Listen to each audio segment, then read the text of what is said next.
mudah-mudahan dengan acara ini yang terus berlanjut, budaya olahraga di masyarakat menjadi terbina, tingkat kesehatan masyarakat juga bisa meningkat.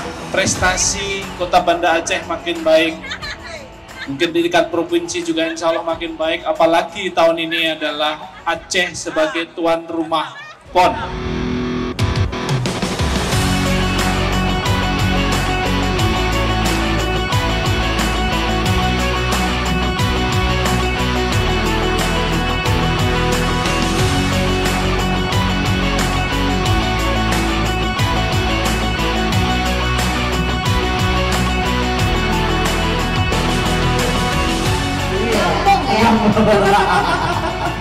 Bisa aja.